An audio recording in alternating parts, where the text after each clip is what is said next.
I've been studying hydraulic mining sediment for most of my professional career.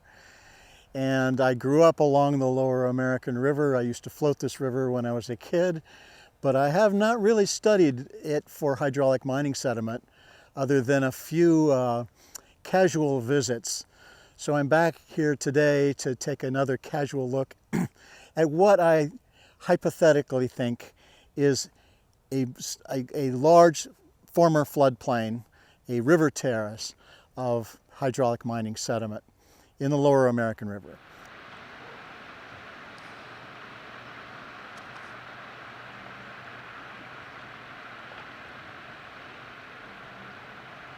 I'm a river scientist. I'm what you call a fluvial geomorphologist, which means I study the river landforms, the superficial geology of river channels.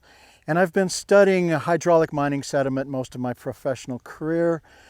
I've studied mostly in the Yuba and the Bear rivers where hydraulic mining sediment was very extreme. But it also occurred in the Upper American River, especially the North Fork American River. And so some of that sediment came down the Sacramento Valley. It's fairly well known that the slickens or hydraulic mining sediment did impact Sacramento from the American River and from the Sacramento River coming down Feather River. So here we are in the Lower American River. We're at the end of Rossmore Drive at the parking lot. The river's right behind me, about 50 meters. And right here in the foreground is a river terrace. That is a former floodplain, and the river has since cut down and left this former floodplain up high as a fluvial or river terrace. And my belief that needs to be determined, needs to be proven, but hypothetically, this is a former historical floodplain. This is how the river rose when the historical sediment came down during the Gold Rush era, during the mining era shortly after the Gold Rush, and when hydraulic mining was going on.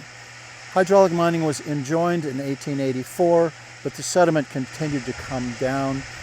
Don't really know the timing of it all, but we know that by the 1950s, most of it, the river had largely cut down to its present level.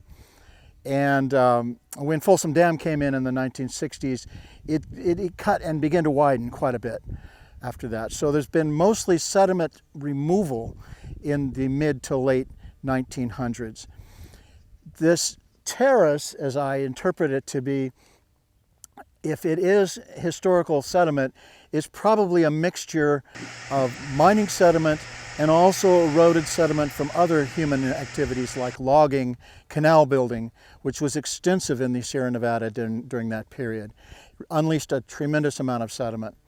And so the theory is that this 3 meters, say 3 yards of higher surface up here was more continuous formerly, and the river has since cut down back into it. And on the other side, the riverbed is even lower than where we're standing here. The river is lower now, may still be cutting down, but largely is probably getting done cutting down vertically, but it will continue to widen. It will continue to erode these historical sediments and move them downstream and widen out these high water channels and so forth. One of the interesting things about hydraulic mining sediment is its distinct lithology. The rock types are very distinct from other kinds of sediment coming down these rivers. This is because the original gravels that were mined for gold in the hydraulic mines were very old river channels themselves, abandoned river channels high up on the ridges. And these gravels had been severely weathered by tropical weathering for millions of years. That leaves behind the most resistant materials. The white quartz is very resistant. And so the hydraulic mining sediment has a high percentage of white vein quartz in the form of cobbles and pebbles. And we can use that to identify mining sediment. And downstream from the mines, we can see how much this sediment is diluted by how much white vein quartz is in it. We could also look at isotopes. Sometimes they're very useful, but that's expensive. You can come out and do pebble counts and get a sense of how much hydraulic mining sediment is mixed in with other types of mining sediment and logging and soil erosion and so forth.